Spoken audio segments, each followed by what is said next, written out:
So, like so many things these days, the cost of weddings rose again once last year. The most romantic day of your life, or maybe multiple days, so many people, yeah, depending on, I guess, can now cost you 50% more than it used to. The wedding experts at Carrots and Cake have tips for spotting hidden costs and savvy financial planning for your big day. And joining us live is Carrots and Cake founder Jess Levin-Conroy. Hello there.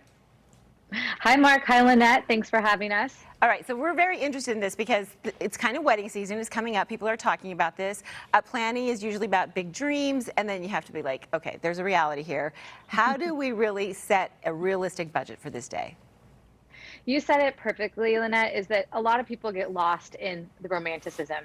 But really, when you decide to spend the rest of your life with somebody else, you're merging finances, and the wedding is the first big event. So talking budget, being realistic about it, being able to have hard conversations about the numbers, who's paying, who's contributing is really important. And you mentioned, Mark, this concept of hidden costs, if you will, right? It's that sometimes there can be additional fees that you're not thinking about. So leaving room in your budget for those overages is super important.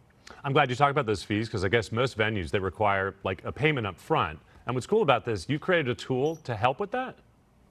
We did. So one of the biggest surprises, I think, when it comes to planning a wedding is that you think you're going to have time to plan and simultaneously save. And the reality is the majority of your budget gets spent in the first 30 days when you have to put a deposit down for every one of your major vendors. The venue is no exception.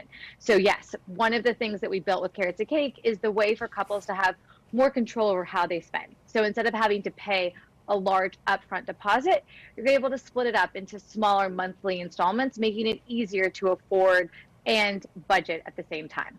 So another thing is about timing and trying to be flexible with the day and the date. And we actually did this. We got married on a Friday, my husband and I. Number one, the venue wasn't available any other time. But also, it was cheaper to do it on a Friday. Definitely. We've all heard how overbooked venues are right now, and every wedding vendor, because there's this rush on weddings because of the pandemic. Thinking about flexibility, both seasonality, but also midweek. A wedding on a Wednesday, it has a nice ring to it. It also allows the businesses that you want to work with, whether it's the venue, the photographer, the florist, but to potentially be a little bit more flexible in how they're charging, right? They're not giving up a higher cost on a Saturday night. They're probably not working on a Wednesday. So you might have an opportunity there if you can think about getting all your friends together midweek to celebrate.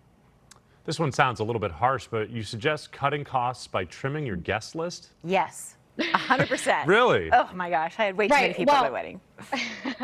Lynette, a lot of people have that same problem. I think that if you think about, you're going out to dinner, Mark, with your friends. You're going to go have cocktails. You're going to have appetizers. You're going to have dessert. What are you guys spending per person? Take that number and multiply it by how many people you plan to have at your wedding. And if that number is scary to you, you're going to have to think about how to trim it back. We've seen a lot of couples coming out of the pandemic think about a smaller ceremony and then a reception that's more like a cocktail party as opposed to a traditional event. Okay, so the wardrobe can be a very big ticket item. What do you recommend for, maybe being smarter about it? Yeah, so the wedding wardrobe, it's not just the main event anymore. It's the welcome party, it's the rehearsal dinner, it's the brunch the next day. There's a lot that goes into it. And while you might want to splurge on the main event, there's options like Rent the Runway or secondhand, from places like The RealReal for some of the other accoutrements throughout the weekend. Same goes for grooms. There's the opportunity to use the black tux. Maybe you don't need 3 separate outfits for every single occasion. You think like a woman in a wedding would be okay if a guy was like, I don't want to look as good? You think the woman would be okay with that? Well, Mark, there definitely is. I think that one person wants to be in the spotlight. That's the nicest way to say it. And I think that is the guy in relationships, in relationships, I think those of us that don't like to be in the spotlight know who the person is that wants to be in the spotlight. Mark. Yeah, I'm gonna carry a mirror with me at my wedding.